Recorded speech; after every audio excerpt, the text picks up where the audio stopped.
चलिए बाबूरे,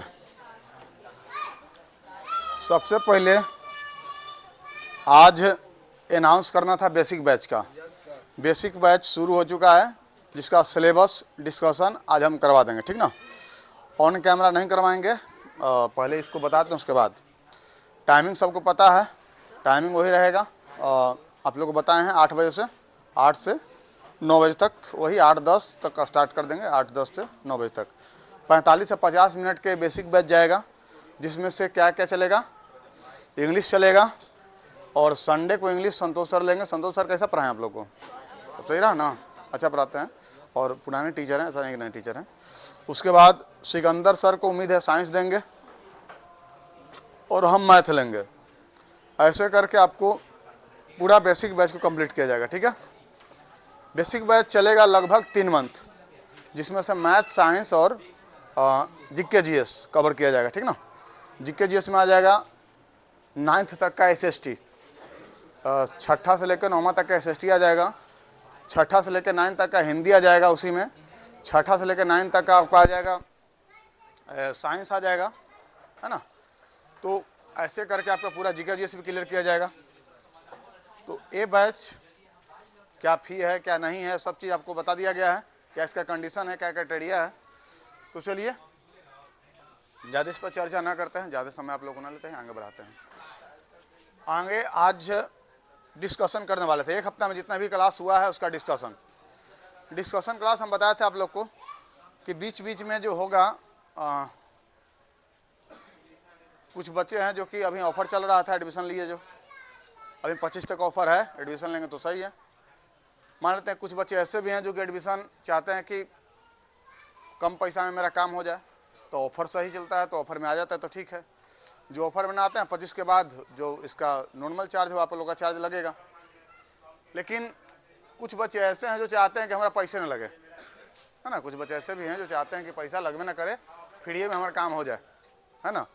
तो फ्री में काम करने वाले के मतलब हुआ कि फिर दिक्कत है, क्या कैसा रहा है, सही रहा है।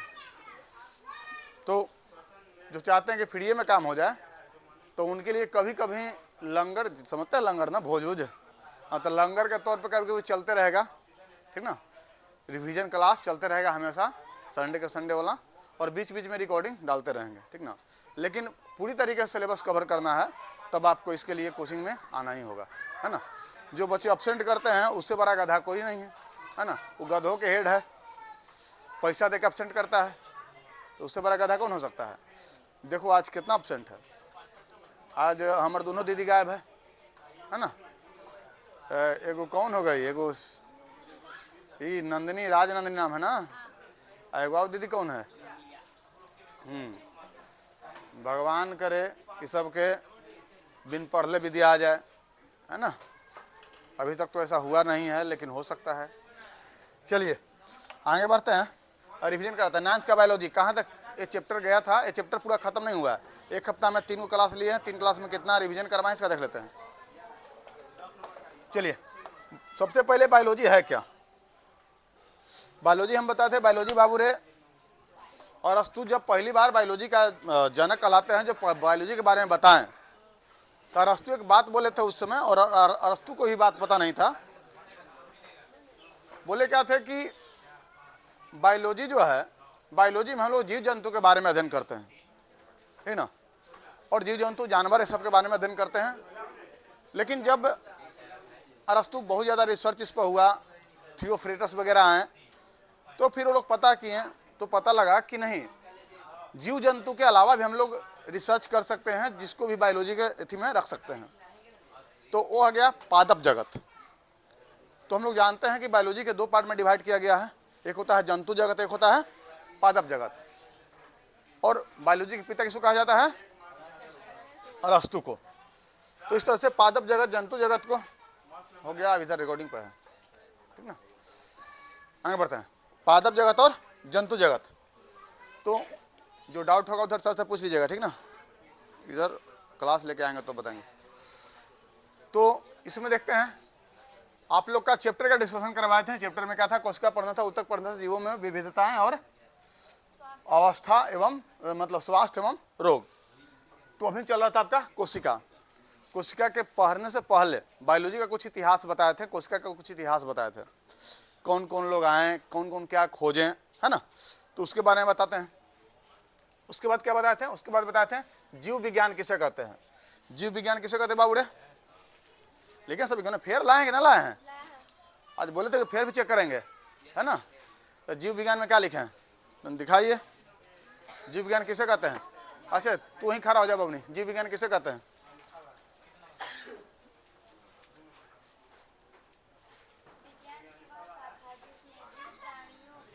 इतना किताबी भाषा में न जाना है, ठीक ना। जब पूछे तो एकदम शॉर्ट में मारना है जवाब, बाकी परीक्षा आवे तब उसमें सोचा जाएगा। बैठो। जीव विज्ञान, विज्ञान के मतलब क्या? विज्ञान के मतलब रिसर्च, सिंपल समझो। विज्ञान के मतलब क्या होता है? रिसर्च। जीव के मतलब जिंदा पर, जिंदा पर रिसर्च करना जीव विज्ञान है। जिंदा आदमी पर, आदमी हो या जानवर हो या पेड़ पौधा हो, जिंदा पर रिसर्च करना क्या है? जीव विज्ञान है, यही ना। काम खत्म। इतना क्या मतलब किताबी भाषा में जाना है। आगे बढ़ते हैं। जीव विज्ञान जीवों का अध्ययन कहलाता है। क्या कहलाता है बाबूरे? अध्ययन मतलब क्या? अध्ययन मतलब रिसर्च, अध्ययन मतलब सर्च, उसके बारे में जानना। अब हम बोलेंगे कि हम जा रहे हैं और एक बाइक लिए हैं, बाइक बिगड़ गया, उसके बारे में अध्ययन करेंगे। तो उसके बारे में अध्ययन करने का मतलब बाइक के हर एक पार्ट के बारे में जानेंगे, है ना। तो किसी चीज़ के बारे में अध्ययन करना कहने का मतलब उसके बारे में जानना। तो जीवों के बारे में जानना क्या कहलाएगा? जीव विज्ञान। क्या कहलाएगा? जीव विज्ञान। जीव विज्ञान में क्या है? जीव विज्ञान बायोलॉजी, उसका हम लोग इंग्लिश नाम क्या जानते हैं? बायोलॉजी। बायोलॉजी दो वर्ड से मिलकर बना है, बायोस और लोगोस। बायोस के मतलब क्या होता है? जीव, और लोगोस के मतलब अध्ययन। एक ये जो बायोलॉजी जो बना है दो वर्ड से मिलकर बना है, बायोस और लोगोस। आगे बढ़ते हैं। आगे बताए थे कि जीव विज्ञान के पिता किसको कहा जाता है? अरस्तु को। अरस्तु उनको पिता माना जाते हैं। और जीव विज्ञान को दो पार्ट में बांटा गया है, प्राणी जगत और जंतु जगत। दोनों तो जिंदा ही है ना, प्राणी भी जिंदा होना चाहिए, जंतु भी जिंदा होना चाहिए। सॉरी जंतु ना, वनस्पति हो, जंतु बोल रहा था बार बार ना, वनस्पति। प्राणी भी जिंदा होना चाहिए और वनस्पति भी।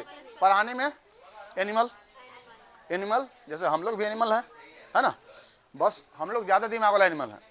हम लोग तेज दिमाग का एनिमल है, और बाकी जो जानवर है वो कम दिमाग वाला एनिमल है। लेकिन है तो सब एनिमल।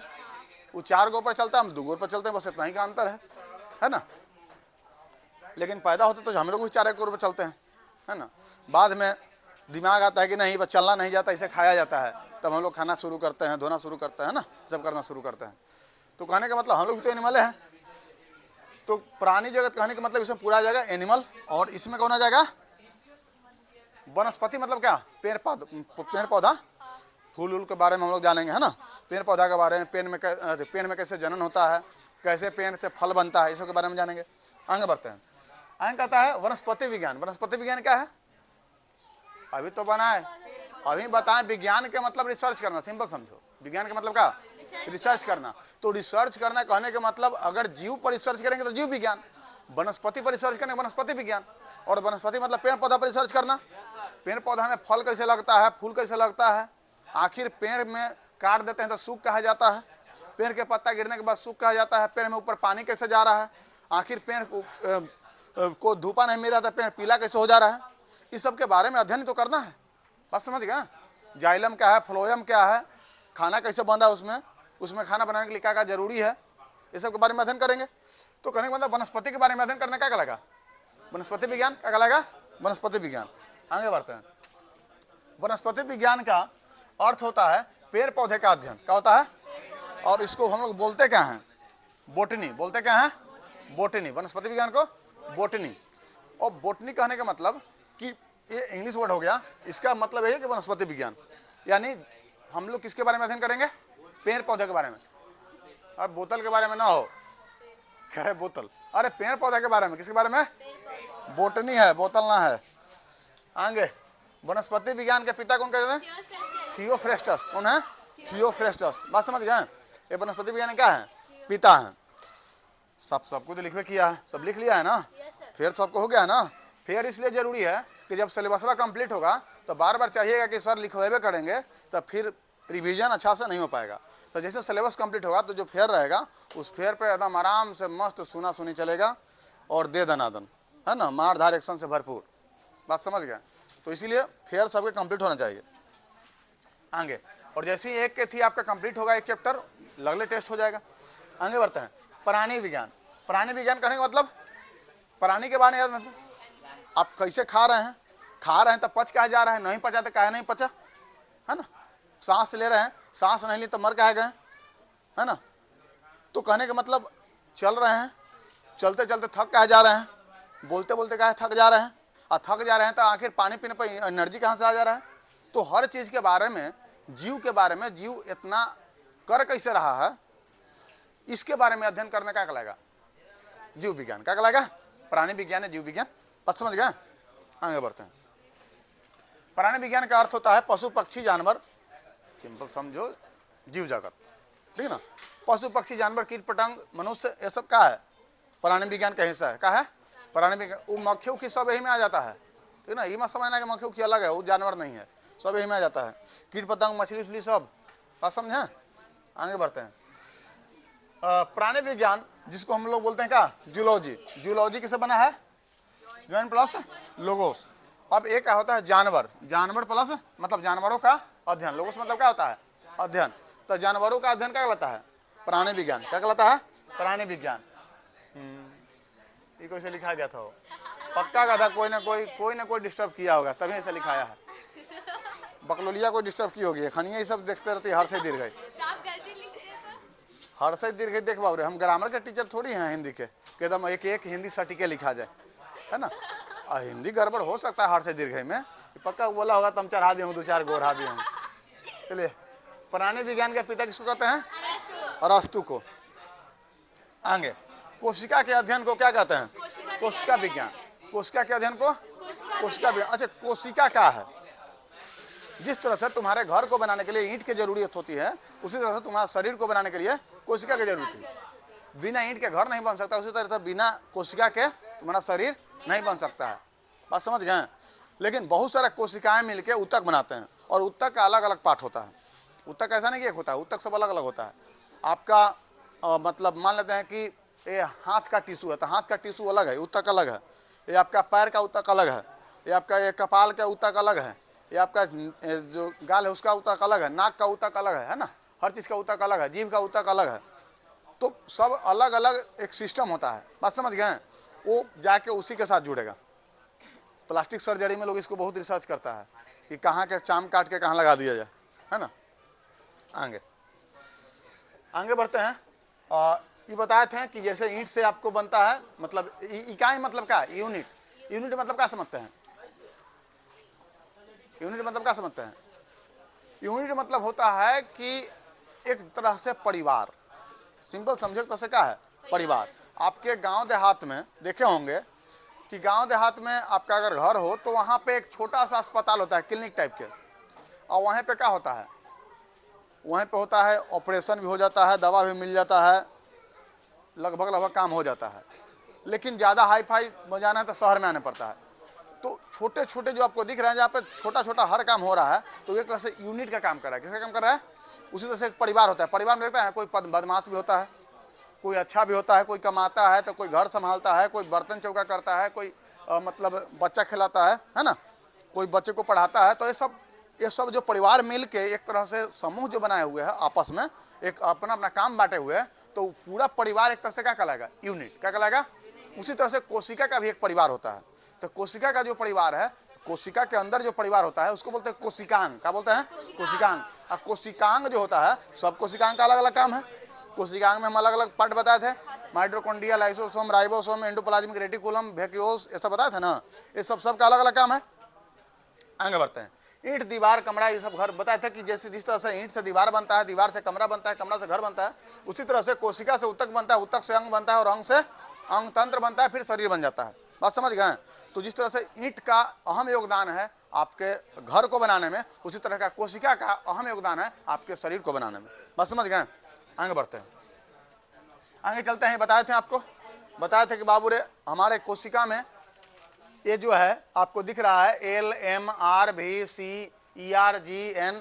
अच्छा, किसको किसको समझ में आया था? कुछ बच्चे एब्सेंट भी थे क्या? एब्सेंट भी थे? अच्छा, जो एब्सेंट थे उस दिन पढ़ा था, हाथ खड़े कीजिएगा। पीछे बेंच पर सब आया था आप लोग का? आप लोग बाबू रे, आप नहीं आए थे? ओह, और कोई? चलिए, बहुत जान के खुशी हुई कि जो अधिकतर बच्चा प्रेजेंट रहते हैं। चलिए, इसके मतलब सबके बारे में अलग अलग बताए थे। और जो बच्चे अब्सेंट किए हैं उनको रिकॉर्डेड क्लास यूट्यूब पर जाता है, वहाँ पर देख लिया करो, ठीक ना। क्योंकि बाबूरे आप भी समझते हो कि एक को हम समझा सकते हैं, एक को हम बता सकते हैं, लेकिन एक को पूरी तरह से बोर्ड में नहीं ला सकते हैं। बात समझ गए हैं? पूरी तरह से सब क्लास को रोक के एक को बताना टफ है। आप फेयर कर लीजिएगा, फेयर करने के बाद किसी कॉपी मांग के और मेरे पास कॉपी लेके आइएगा, हम आधा घंटा के अंदर में सब समझा देंगे, ठीक ना। आगे बढ़ते हैं। और जब फ्री रहें, ऑफिस में बैठे रहें तो उस समय आइएगा, ठीक ना। क्या कुछ बोल रहे हो, क्या हो? आगे बढ़ते हैं। सबसे पहले तो इसमें कोशिका के दिमाग किसको कहते हैं? न्यूक्लियस। कोशिका को चलाने वाला कौन है? तबीयत ठीक है ना? हेलो, हाय, ठीक है? कोई दिक्कत? पानी नहीं चाहिए? ज़्यादा क्लास हो गया क्या आज? क्या कीजिएगा, होता है जिंदगी में। स्टूडेंट लाइफ ऐसी बर्बाद है।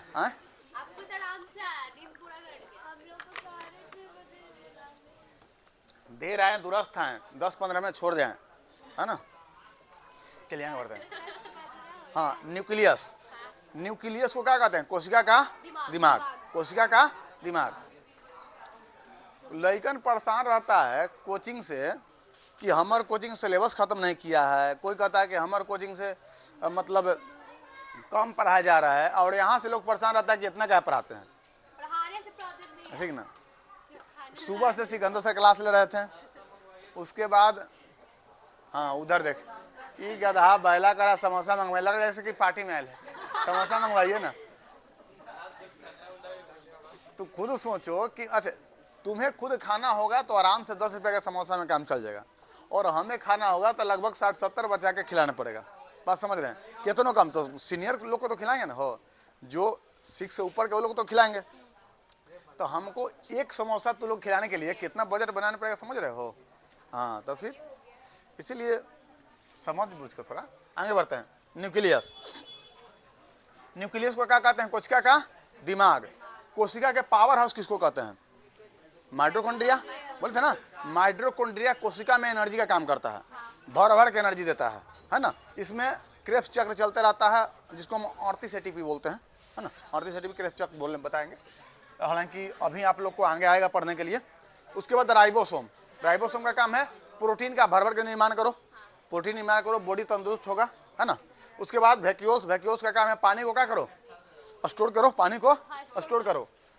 सेंट्रोसोम का काम है कोई कोशिका अगर चक्कर पकड़ करके मर गया, नया कोशिका का निर्माण कर दो। सेंट्रोसोम ही आपका शरीर को इतना विकास करने में किसका काम है? सेंट्रोसोम का। यही कोशिका पर कोशिका बनाया जाता है ना। उसके बाद इंडोप्लाज्मिक रेटिकुलम का क्या काम है? इंडोप्लाज्मिक रेटिकुलम का काम है कि ये आपको प्रोटीन और वसा को मतलब इंडोप्लाज्मिक प्रोटीन और वसा को क्या करता है? बनाता है। जैसे कि राइबोसोम भी इसी पर होता है, 2 पार्ट में बताओ। राइबोसोम भी इसी पर होता है और वसा भी इसी पर बनता है। गोल्जी बॉडी का क्या काम है? बस 10 कुछ मिनट में छोड़ दिया जाएगा। गोल्जी बॉडी का काम है ऊर्जा को एक स्थान से दूसरे स्थान तक पहुंचाते रहना, जहां पर जरूरत है वहां पे पहुंचाते रहना। लाइसोसोम का काम क्या है? कोशिका में अगर कोई बम का काम करता था लाइसोसोम, पूरा विस्फोटक की तरह। अगर कोई चक्कर पकड़ किया, यहाँ पे देखता है कोई बदमाशी मांसी करता है तो डंडा उठा के पीट देते हैं। लेकिन जिस दिन ये कह दें कि छोड़ हटाओ, आज के क्लास न बड़ी तो लोग बदमाशी कर रहा है, हालांकि तू लोग तो खुश हो जाएगा, है ना। तो इस तरह के जब काम आता है तो ये करता है लाइसोसोम। लाइसोसोम क्या करता है कि देखा ज़्यादा चक्कर पकड़ किया तो ये कहता है कि सब बदमाशी कर रहा है, हम खुद ही फट जाते हैं एकदम पूरा एकदम एटम बम की तरह। बात समझ गए हैं? और नहीं तो थोड़ा बहुत कोई बदमाशी कर रहा है तो थोड़ा पर छीट देता है ताकि वो मर जाए। फिर सेंट्रोसोम को कहेगा कि तू नया बनाओ ना, हो गोल्जी बॉडी मर गया है, ये नया बना देगा, है ना। आगे बढ़ते हैं। अब कहता है कोशिका। कोशिका जीव प्राणी के संरचनात्मक एवं क्रियात्मक इकाई है। कैसा इकाई है? संरचनात्मक एवं क्रियात्मक। संरचनात्मक क्या होता है और क्रियात्मक क्या होता है? दोनों तरह टिपिकल वर्ड है। संरचनात्मक कहने का मतलब होता है कि हमारा शरीर कोशिका से मिलकर बना, जिसे संरचना हुआ है, रचना हुआ है। बात समझ गए? तो जिस चीज से रचना हुआ है उसको संरचनात्मक कहेंगे या रचनात्मक कहेंगे। बात समझ गए? लेकिन क्रियात्मक क्या कहें? क्रियात्मक का मतलब काम करना। जो आपके शरीर में, क्रियात्मक कहने का मतलब कार्य कोशिकाओं के द्वारा ही संपन्न हो जाए, जो आपके शरीर में काम करके आपके शरीर को चला रहा है, उसको बोलते हैं क्रियात्मक इकाई। क्या करेंगे? क्रियात्मक इकाई। तो जिसके द्वारा आपके कोशिका मतलब जिसके द्वारा आपके शरीर के सभी काम संपन्न हो रहा है उसको बोलेंगे क्रियात्मक इकाई। तो किसके द्वारा संपन्न हो रहा है? कोशिका के द्वारा। किसके द्वारा? तो कोशिका संरचनात्मक भी है और क्रियात्मक भी है, संरचनात्मक भी है और क्रियात्मक भी है। आगे बढ़ते हैं। कोशिका के अध्ययन क्या कहलाता है? साइटोलॉजी। और साइटोलॉजी कहने का मतलब, साइटोलॉजी कहने का मतलब कोशिकाओं का अध्ययन। और एक का होता है सेल, जो शब्द है वो लैटिन शब्द से मिलकर आया है, और सेलुलम का मतलब होता है छोटा कमरा। इसका मतलब क्या होता है? जो रिसर्च कर रहे थे उस समय हम बताए थे रॉबर्ट हुक और रॉबर्ट हॉक, है ना। हुक का मतलब छोटा, और छोटा आदमी मरल उरल के पकड़ के लाएगा। छोटा आदमी है कहीं गया, और कहीं गया तो मान पूछो करने गया तो मरल चीज के लाएगा, जिंदा के पकड़े छोटा आदमी, समझ रहे हैं ना, थोड़ा सा डर जाएगा। तो हुक और हॉक में छोटा कौन है? हुक छोटा लगता है ना, तो हुक कहने का मतलब हुक छोटा होता है। तो छोटा किसको पकड़ेगा? मरल को। तो मरल कोशिका का कौन खोज कौन किया था? हुक। और जिंदा कोशिका का हॉक। एक 1665 में और एक 1674 में, बात समझ गए? तो इस तरह से जब खोज किए तो बोले कि कुछ नहीं है, ये इस तरह से है, इस तरह से है, सेल की तरह है। तो इसको बोल दिया सेल। क्या बोल दिया? सेल। और सेल मतलब छोटा कमरा होता है। क्या होता है? छोटा कमरा। मतलब सेल मतलब होता है, सेलुलम मतलब क्या होता है? छोटा कमरा। लेकिन यहाँ बात करें मृत कोशिकाओं की खोज कौन किया था? तो रॉबर्ट हुक। कब? 1665 में। और वही अगर जीवित कोशिका की बात करें तो Leeuwenhoek, Antonie Leeuwenhoek कब किया था? 1674 में। आगे बढ़ते हैं। कोशिकीय रचना के आधार पर जीवों को दो प्रकार में बांटा गया है। जीव कोशिकीय रचना, और रचना क्या है? कोई जीव ऐसा होता है जो कि एकदम छोटा होता है, सिंपल एक कोशिका से मिलकर बना होता है। कोई जीव ऐसा होता है, आप लोग एक कोशिका वाला या दो कोशिका वाला? आप में कितना कोशिका है? 5 कोशिका, 2 कोशिका, 10 कोशिका, 1 कोशिका, कितना है? टेंशन में आ गई कि हम गिने नहीं आज तक सर। पूछे तो टेंशन में आ गए कि हम गिने नहीं, भुला खा गए थे। आप लोग को तो पता होगा कि आप लोग गिने, हम नहीं गिने हैं। अरे पागल गिनो ना करना है। आप हम लोग कहाँ हैं? बहुकोशिकीय हैं। कहाँ हैं? बहुकोशिकीय हैं। तो कहने का मतलब बहुत सारे कोशिकाओं से मिलकर बना है, और एक कोशिका मतलब एक कोशिकाओं से मिलकर बना है। आगे बढ़ते हैं। एक कोशिकीय जीव कहने का मतलब ऐसे जीव जिनका निर्माण केवल एक कोशिकाओं से मिलकर होता है, उसको एक कोशिकीय जीव कहते हैं। उदाहरण के लिए देख लो, क्या है? अमीबा है, जीवाणु है, और प्लाज्मोडियम है, पैरामीशियम है, और क्लेमाइडोमोनस, ठीक ना। ये सब उदाहरण के लिए है, तो उदाहरण के लिए वाला नोट कर लेना। बाकी जो यूट्यूब वाले हैं अपना वीडियो को पॉज करके, पॉज करते हैं ना, स्टॉप कहते हैं उसको, है ना, और स्टॉप करके वीडियो को नोट कर लीजिएगा। आगे बढ़ते हैं। आगे कहता है बहुकोशिकीय जीव। बहुकोशिकीय जीव मल्टी सेलुलर ऑर्गेनिज्म। देख बाबू रे, इंग्लिश हमारे उतने बढ़िया है जितना तू लोग का संस्कृत, ठीक ना। तो कहने का मतलब संस्कृत बोल रहे हैं, शरीर एक ऐसा मतलब, कहने का मतलब कि बहुकोशिकीय क्या है? बहुकोशिकीय सिंपल समझो, एक कोशिकीय मतलब एक कोशिका वाला, एक कोशिकीय मतलब एक कोशिका वाला, और बहुकोशिकीय मतलब बहुकोशिका। तो ऐसे जीव जो बहुत सारे कोशिकाओं से मिलकर बना हो उसको क्या बोलेंगे? बहुकोशिकीय। क्या बोलेंगे? बहुकोशिकीय। आगे बढ़ते हैं। अब एक कोशिकीय बहुकोशिकीय में क्या होता है? अंतर। एक कोशिकीय बहुकोशिकीय में कुछ तो अंतर होता होगा ना। एक कोशिका जो होता है एक जीव से मिलकर बना होता है, बहुकोशिकीय जीव बहुत सारे कोशिकाओं से मिलकर बना होता है। तो एक कोशिका से मिलकर बना हो एक कोशिकीय, बहुत सारे से मिलकर बना तो बहुकोशिकीय। कार्य इसका अलग अलग है। इसका कार्य एक ही कोशिका सब कार्य को संपन्न करता है, और इसका अलग अलग कार्य के लिए अलग अलग कोशिका होता है, और उस कोशिका में एक्सपर्ट होता है। बात समझे? उस कार्य के लिए क्या होता है? एक्सपर्ट होता है। इसमें अगर बात करें कार्य विभाजन की बात करें तो नहीं होता है। तो कार्य विभाजन किसमें नहीं होता है? एक कोशिकीय में कार्य विभाजन नहीं होता है, एक ही कोशिका सब कार्य करता है। लेकिन इसमें तो कार्य विभाजन होता है, सबका अपना अलग अलग काम है। बात समझ गए? क्या हो, कौन सा कोची हो रहा है? क्या बैठे में दिक्कत हो रहा है? कौन बेहोश हो रहा है? हो अभी तो गर्मियों ना आया सही से। आगे बढ़ते हैं। लक्षण। एक कोशिकीय जीव और बहुकोशिकीय जीव। कहने का मतलब कि इसका जो लक्षण होता है एक कोशिकीय जीव की तरह होता है, इसका लक्षण क्या होता है? बहुकोशिकीय जीव की तरह। एकल कोशिका के द्वारा इसका पूरा जनन होता है, और इसका जनन क्या होता है? विशेष कोशिकांग जनन अंग भाग लेती है। इसमें विशेष कोशिकाएं जनन अंग भाग लेती है। इसमें क्या होता है? आयु की बात करें तो सबसे छोटा आयु उसका होता है, उसका क्या होता है? लंबी आयु होता है। किसका? बहुकोशिकीय जीव का। तो उदाहरण की बात करें तो अमीबा, पैरामीशियम, और इसमें क्या हो जाए? कवक और पादप। केवल आपको नोट किया तो अच्छी बात है। आगे बढ़ते हैं। सन 1831 में रॉबर्ट ब्राउन नामक एक वैज्ञानिक, हम बताए थे कि बाबू रे हमारे कोशिका के बीच में होता है न्यूक्लियस। न्यूक्लियस सिंपल समझो कि न्यूक्लियस होता है बीच में, जिस तरह से बीच में आम के बीच में आठी गुठली होता है, आम के बीच में क्या होता है, गुठली, तो गुठली आम का क्या हो गया, न्यूक्लियस का हो गया। तो जैसे आम का न्यूक्लियस गुठली है, उसी तरह से कोशिका का न्यूक्लियस का हो गया, कोशिका का दिमाग मतलब कोशिका का जो बीच में भाग है वो न्यूक्लियस हो गया। तो आम का न्यूक्लियस कैसा होता है, लाल, पियर, हरियर, ब्राउन, कैसा होता है, ब्राउन होता है। आम के गुठली देखा है कैसा होता है, ब्राउन, कैसा होता है, ब्राउन। अब पगलवा बाहर का है नाच रहा है हो, हैं? वो तू बाहर का मन नाच रहा है, भांगड़ा कर रहा है क्या, बात समझ गए। तो क्या है, जिस तरह से आम के गुठली ब्राउन होता है, उस तरह से कोशिका के गुठली खोजने वाला भी, मतलब कोशिका के न्यूक्लियस खोजने वाला भी ब्राउन ही था। नाम क्या था, रॉबर्ट ब्राउन। क्या नाम था, रॉबर्ट ब्राउन। तो कोशिका के न्यूक्लियस का खोज कौन किया था, रॉबर्ट ब्राउन। कौन किया था, रॉबर्ट ब्राउन। नाम क्या था, रॉबर्ट ब्राउन। कब खोज किया था, 1831 में। कब खोज किया था, 1831 में खोज किया था। और रॉबर्ट ब्राउन क्या किया था कि आर्किडीज के पौधा, आर्किडीज के पौधा लिया और पौधा के कोशिका में जाके घुस के देखा, घुस के मतलब कमरा में नहीं, उसमें रिसर्च किया और देखा कि इसका जो न्यूक्लियस है, ये न्यूक्लियस का है, इसके बीच में है। हमको तो दिक्कत होता है ये रॉबर्ट हुक से।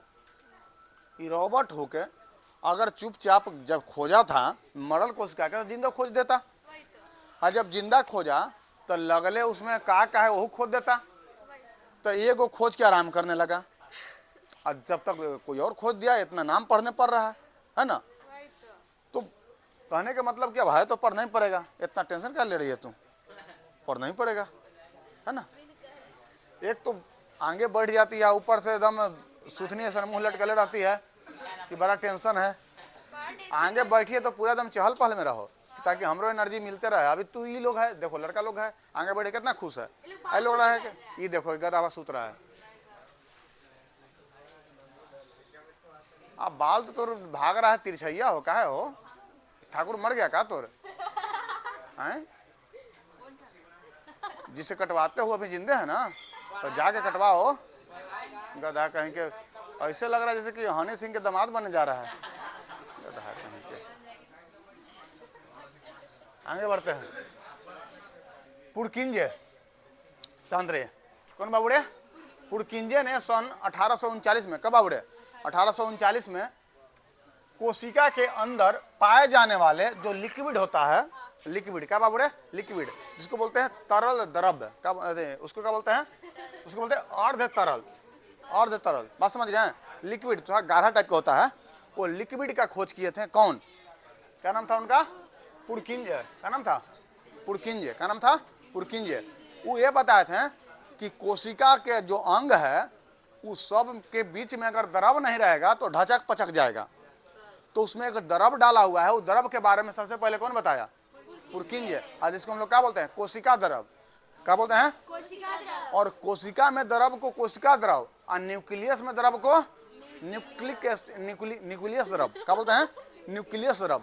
और केंद्रिका द्रव और कोशिका द्रव दोनों को अगर मिला दिया जाए तो उसको क्या बोलते हैं, जीव द्रव। क्या बोलते हैं, जीव द्रव। इतना जल्दी से भुला जाता है हो, लगता है फट्टा के असर खत्म हो गया का। आगे बढ़ते हैं, कोशिका सिद्धांत कौन दिया था, तो कोशिका सिद्धांत दो गो। पहला कोशिका सिद्धांत जो देने वाला था उनका नाम था, जर्मन मतलब जर्मन वैज्ञानिक थे, स्लाइडेन एवं स्वान। क्या नाम था, स्लाइडेन एवं स्वान। पूरा नाम क्या था, MJ स्लाइडेन, और स्वान का क्या नाम था, T स्वान। क्या नाम था, T स्वान। तो स्लाइडेन एवं स्वान दोनों मिलके कोशिका का सिद्धांत दिया। अच्छा, कोशिका का सिद्धांत क्या है, सिद्धांत क्या है, तो कोशिका का सिद्धांत मतलब है वही सभी सब बात बताए थे कि कोशिका में माइटोकॉन्ड्रिया होता है, कोशिका में होता है, वो होता है, इसका एक काम है। कहने का मतलब कि कोशिका किस तरह से आप में वर्क कर रहा है उसको बोलते हैं कोशिका का सिद्धांत। कोशिका का क्या काम है, कोशिका कैसे बना रहा है, कोशिका मतलब आपके शरीर को कैसे डेवलप कर रहा है, उस सब के बारे में बताते कोशिका का सिद्धांत। कौन, स्लाइडेन एवं स्वान। कब बताते बाबूड़े, 1838 और 1839 में। 38 दोनों लगातार भीड़ गए थे, है ना भाई, का था हो। आगे बढ़ते हैं, इस सिद्धांत की अगर बात करें, इस सिद्धांत के अनुसार सभी जीव एवं पौधे कोशिका से मिलकर बने होते हैं। वही बात बताए थे, सभी जीव और पौधे क्या होता है, कोशिका से मिलकर बना होता है। कोशिका जीवन की मूलभूत इकाई है। पता है, रातें हम और सिकंदर सर थे साथ में, तो हुआ क्या कि खाना वाना खाएं, कल सैटरडे था तो सैटरडे का हम लोग थोड़ा पार्टी वार्टी कर लेते हैं, क्योंकि सब दिन तो बिजी रहते हैं क्लास में। तो सैटरडे संडे का क्लास थोड़ा सा लेट से चलता है, तो लेट से उठेंगे कोई दिक्कत नहीं है। तो हुआ क्या कि कल हम लोग कुछ बनाए थे, खा रहे थे, तो सिकंदर सर पता क्या बोले हैं कि जानते हैं सर, कल शिवरात्रि है और कल हम फास्टिंग करेंगे। और हम इनको बोले थे कि देखिए मजाक नहीं किया कीजिए, कि फास्टिंग सबके बस की बात नहीं होता है ना। तो बोले कि नहीं सर, चाहे जो हो जाए कल हम फास्टिंग करेंगे। आए आबते आबते 2 बार खा लिए, आप फास्टिंग में है आज। मतलब ऐसा के शंकर भगवान बोला के बर मारेंगे। अरे गधा जब थोड़ा सा नहीं हो आता है तो काहे झूठों के भांग देता है ना। तो देखो बाबूरे, कभी भी देखो, आस्था पूजा पाठ बहुत जरूरी है, करना चाहिए। पूजा पाठ करने से मन की शांति होती है, मन भटकता कम है, होना चाहिए। लेकिन पूजा के नाम पर ढकोसला कर देता रहा है, ये दिक्कत की बात है। हम बचपन में क्या हुआ था कि अनर्थ करने के लिए बोला गया था, अनर्थ होता है ना, है अनर्थ करने के लिए बोला गया था। जब अनर्थ कर रहे थे तब मम्मी भेज दी दुकान में कुछ सामान लाने के लिए। तो सामान, अब भूख तो लगा रहता है, 12 बजे अनर्थ पूजा वूजा वगैरह होता है तो भूख तो लगा ही रहता है। सुबह से उठल थे। अब हमने के देहात में क्या होता है, देहात में होता है कि कुछ हो या ना हो, सुबह में बासी रोटी उस पर नमक और तेल घस के मिल जाता है। उसके बाद उसको रोल बनाओ और खाते हुए पूरा गली घूम जाओ, है ना, छत पर घूम जाओ। देहात में ही सब होता है। तो हम लोग के ज़माने में तो ये सब, तू लोग के ज़माने में पता नहीं क्या होता है ना। और ज़माने का मतलब नहीं कि, ज़माने का मतलब ऐसा थोड़ी कि बहुत ज़्यादा बूढ़े हो गए हैं या बहुत ज़्यादा ये हो गए हैं, बहुत ज़्यादा पहले के हैं। 10 साल के पहले के बात बता रहे हैं कि लगभग वही था। अब थोड़ा सा लोग सुबह सुबह चाय बिस्किट ये सब खाता है, पहले तो वही था, रोटी था। तो होता क्या था कि हम लोग लेके खाने की आदत था, सुबह सुबह भूख लग जाता था। और सबसे बड़ा दिक्कत के बातें हुआ कि अनर्थ किए हुए थे, हम मम्मी भेज दी दुकान में। और दुकान में जाने के बाद जे ना टंगल रहता है एक पर एक वैरायटी के चीज़ की, क्या कहें। और उसी में लेना था मकुंदाना। तो हम सोचे कि मकुंदाना मिल ही गया है तो क्या ना, पहले चेक करते हैं, उसके बाद घर ले जाएंगे। चेक कर लिए, चेक करके घर ले जाके मम्मी के दिए। मम्मी को ना पता कि चेक किया हुआ है, मम्मी को तो पता कि फास्टिंग में थोड़ी झूठा किया होगा, अब पूजा करना था। ओकर बाद भूख तभी नहीं बर्दाश्त हुआ, थोड़ा सा मकुरदाना से क्या होगा। और देहात में तक 10 रुपये के 5 रुपये के मकुरदाना लिया जाता है। एक मतलब थोड़ी पूरा गांव बांटने के बहुत रुपये ले लिए, तो 5 रुपये में तू 4 को खाएगा दाना। भूख तो नहीं मर रहा है। तब पीठा बनल था, पीठा बनल था। सोचे कि सब कोई उन्हें पूजा की तैयारी में है, रूम में घुस के पीठा खा के मुँह पहुँच लिए कि हम अनर्थ करेंगे। कोई के पता नहीं है कि हम खाए हैं। अनर्थ किए, अनर्थ होने के बाद फिर सब मतलब खाना वाना होता है तो खाना वाना खा लिए, मीठा वगैरह बनाया जाता है तो खाना वाना खा लिए। खाना खाने के बाद आज तक किसी को नहीं बताया कि अनर्थ हमारे ऐसा गया था, खैर तू लोग को बता दिए, है ना। तो कहने का मतलब कि देखो, भगवान कहते हैं कि पूजा करो, ऐसा बात नहीं है, पूजा करो, लेकिन पूजा के चक्कर में ये नहीं कि इतना हमसे प्यार करो कि तोरा बुला नहीं पड़ जाए, है ना। और समझ गए, शांत रहो। अब तू ही सब शांत रहो ना गधा। अरे बैला चुप रहो ना, और खंसा के बैठो ना, काहे गोदिया मुकर जा रहा है, और खंसा के बैठो, एकदम सट के बैठा है, शांत रहो। देख बाबू रे, फट्टा चल जाएगा। जब बोल रहे हैं शांति बनाए रखो, मैटर खत्म करो, तो फिर तो कहने का मतलब कि पूजा पाठ करना है, ऐसा नहीं कि नहीं करना है, करना है, लेकिन अपना भी ध्यान रखना है। भगवान कहते हैं कि देख तू अपन काम सही से कर, हम तुम्हारे साथ हैं। ये ना कि तू अपन काम छोड़ के हमरे में लगल रह। कहने के मतलब कि मान लीजिए आप ही लोग हैं, आप लोग से बहुत ज़्यादा कोई चाहने लगे, बहुत ज़्यादा प्यार करने लगे, तो आप लोग क्या कहते हैं, लगता है कि साथ में रहना ज़्यादा अच्छा होगा। और उसी भगवान से अगर बहुत ज़्यादा कोई चाहने लगे, बहुत ज़्यादा प्यार करने, भगवान क्या कहेंगे, आ जाओ ऊपर ही, नीचे रह के क्या कर रहा है। तो जिसको इसको जल्दी जाने का इच्छा है, बहुत ज़्यादा करो पूजा, है ना। हम तो भाई काम में करते हैं, ठीक ना। कभी कभी याद कर लिए, हाँ भगवान जो गलती हुआ माफ़ कीजिएगा, हो गया, है ना, इससे ज़्यादा नहीं। आगे बढ़ते हैं, अब शांति रहिए, ठीक ना। आगे बढ़ते हैं, आते हैं अपने टॉपिक पर। तो आज आप लोग शिवरात्रि वगैरह करवे किए होंगे, फास्टिंग में सब आइए होंगे, फास्टिंग करना है ना? हाँ, फास्टिंग पर सब आइए। तुम फास्टिंग पर है क्या हो? आदित्य फास्टिंग पर है। लड़की लोग को तो समझ में आता है फास्टिंग करते, क्योंकि हम लोग के घर में जो है ना परंपरा चलाया है कि लेडीज लोग, शांत रहो, कि लड़की लोग पूजा ज़्यादा करती है, लेकिन लड़का लोग फास्टिंग करता है तो हमारा डाउट होने लगता है। ठीक ना? लड़का लोग किस आधार पर तो लोग फास्टिंग करता है भाई? आए चलिए, अब वो इस एज में तू लोग का अभी क्या लगभग 12 साल के आसपास एज होगा, 12-13 साल ही ना एज होगा। चलिए आगे बढ़ते हैं। सभी जीव एक मतलब सभी जीव एवं पौधे कोशिका से मिलकर बना होता है, ये सिद्धांत में दिए। या तो जिंदा हो, जिंदा ही हो, मरण नहीं हो सकता है, जिंदा जितना भी जीव है या पौधा है वो सब एक कोशिका से मिलकर बना होता है। ये बात बताए थे कौन? स्लाइडेन एवं स्वांग। उसके बाद और ये बात कब बताए थे? एगो 38 में, एगो 39 में, 1838 1839। उसके बाद कोशिका जीवन की मूलभूत इकाई है। यही बात बोलें कि कोशिका न रहेगा तो काम में गड़बड़ा जाएगा। तो कोशिका मूलभूत इकाई मतलब very very important part of body, ठीक ना? आपके बॉडी का बहुत ही इंपॉर्टेंट जो एथी है, कोई अंग माना जाए तो कोशिका है। अंग नहीं कह सकते उसको, इकाई कह सकते हैं। वो क्या है? कोशिका है। बिना कोशिका का आपका बॉडी का हिलना डुलना भी संभव नहीं है, क्योंकि उसी से आपका बॉडी बना है ना? अब सब बॉडी का कोशिका मर जाए तो फिर 4 गो आएगा कंधा देगा, है ना? कोशिका ही नहीं काम कर रहा है, गया बाबा गेलो ना, हो गया। कहने का मतलब आगे सभी कोशिकाएं पहले से बनी कोशिकाओं से उत्पन्न होता है। अभी तो बताए थे कि हमारा जो कोशिका है, एक कोशिका बना होता है, उसी कोशिका का काम होता है अलग अलग कोशिका बनाना। तो कोशिका में, अच्छा, कोशिका में कौन सा ऐसा अंग है जिसका काम है अलग अलग कोशिकाओं को बनाना? बताए कोई?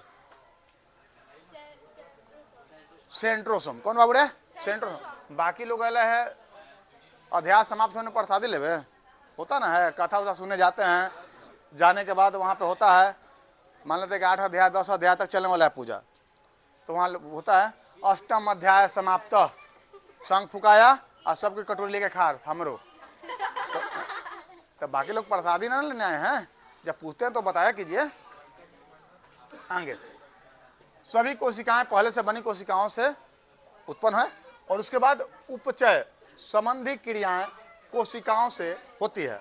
उपापचय मतलब, उपापचय मतलब, उपापचय कहने का मतलब कि आपके अंदर जो भी क्रियाएं हो रही है, खाना खा रहे हैं, पच रहा है, नहीं पच रहा है, निकल रहा है, ये सब जो भी क्रियाएं हो रही है सब किसके क्या कहते हैं? उपापचय। क्या कहते हैं? उपापचय। उपापचय के यहाँ पर लिख दिया गया। उपापचय होता क्या है? कहा गया कि वे सभी क्रियाएं जो हमारे शरीर के खाना पचाने, ऊर्जा देने और उसको चलाने और मदद करने, मतलब जो भी सहायता करता है उसको बोलते हैं उपापचय। उस किसके द्वारा होता है? उपापचय के द्वारा। इतना बात समझ में आ गया? आगे बढ़ते हैं। आगे है कोशिका सिद्धांत में संशोधन। ये नेक्स्ट क्लास में कोशिका सिद्धांत में संशोधन का होता है का इसमें सही था, स्लाइडे में स्वांग का गलत बोले, ऐसा होता है कि नहीं होता है? ठीक ना? बात समझ गए? इतना आज का क्लास हुआ कंप्लीट, और बाकी आप लोग का कल से क्लास कितना बजे से? 6:30 से। और कल तो मंडे है, तो मंडे को हम लोग को जानवे करते हैं क्या रहता है। हाँ हाँ, मरीन ड्राइव पर ना जाना है। एक तो बगल में मरीन ड्राइव खोल के ऐसी गर्दा कर दिया है ना, आई गधा जाके बनाता वही पर वीडियो क्या बनाता है, बुखार छोड़ा देंगे, रील्स बनाता है कि बुखार छोड़ा देंगे, खुद 1 महीने से बुखार से आया लौट के। तो ठीक है, फिर मिलते हैं अगले क्लास में।